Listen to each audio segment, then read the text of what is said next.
You have created your brand. You have grown it. Now it's time for the next phase. Scale. This is where your brand goes from being known to becoming undeniable.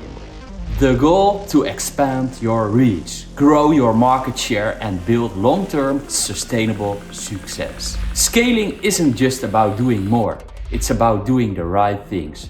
Bigger, better and with real intent. And that comes down to 3 moves. Increase dominance, maximize value and stay relevant. Let's start with dominance. This is where you go from having traction to being unmissable.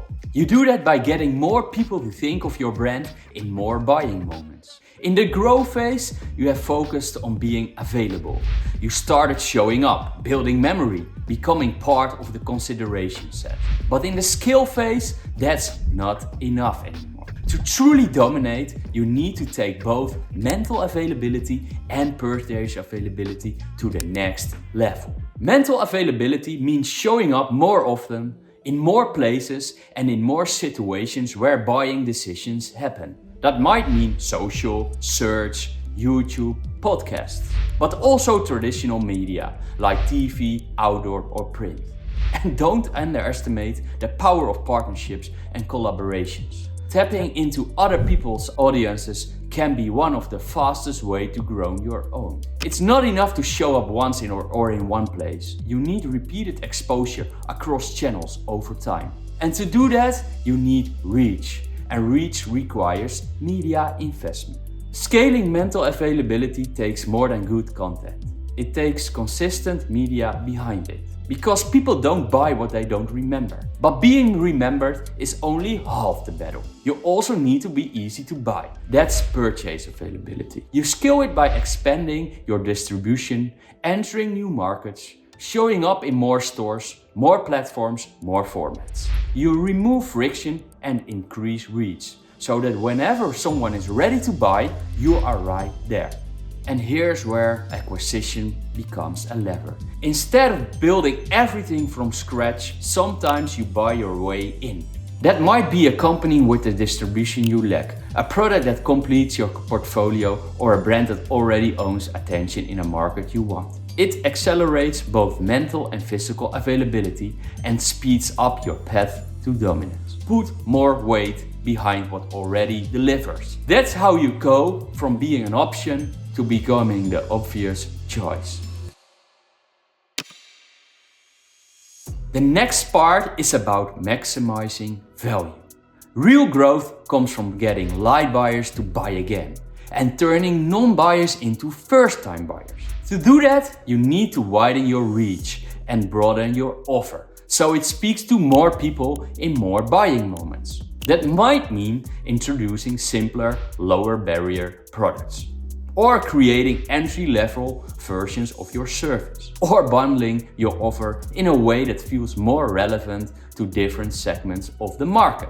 The stronger your brand, the easier it becomes to introduce those offers, because people already know you, already trust you. It could also mean entering new markets entirely. You are not just increasing the depth of each relationship. You are increasing the number of people who choose your brand and the likelihood they will choose it again. And remember, you don't always have to build that expansion yourself. Acquisition can be a powerful lever here too. You can buy a brand that already resonates with an audience you haven't reached yet, or one that fills a gap in your portfolio. Maximizing value isn't about pushing harder on loyalty. It's making sure more people find your brand useful, desirable, and accessible, so they choose you more often. And finally, the last part is about staying relevant. Dominance and value mean nothing if the market moves on and leaves you behind.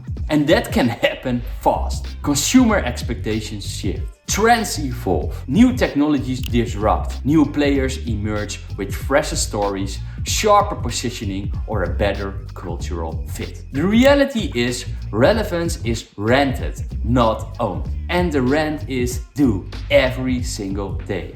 Staying relevant means having your ear to the ground. It means constantly scanning the market, listening to your audience and spotting shifts early. It means asking, are we still solving the right problem? Are we still speaking the right language? Are we still aligned with what people value today, not last year? Sometimes staying relevant is a matter of adjusting your messaging. Other times it's about refining your offer. And often it's about timing.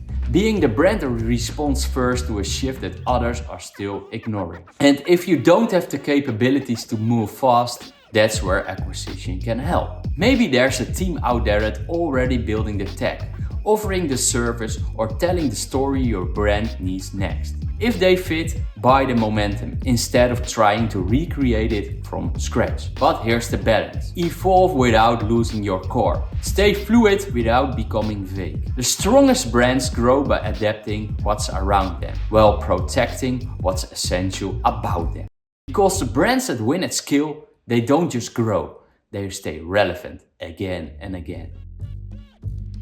So scaling isn't about doing everything. It's about doing the right things with focus, consistency, and force. And as you scale, your 4 P's, product, price, place, and promotion, need to scale with you. They don't just grow individually. They need to stay aligned. Because the real power sits in the harmony between them. You increase dominance by taking mental and purchase availability to the next level. By becoming easier to think of and easier to buy across more people and more moments. You maximize value not by squeezing more out of superfans, but by becoming more relevant to light buyers and first-time buyers, and giving them a reason to come back. And you stay relevant by adapting with the market, staying culturally sharp, staying flexible, and never losing the edge that made you matter in the first place. You can build, you can partner, you can acquire, but everything you do should serve one goal.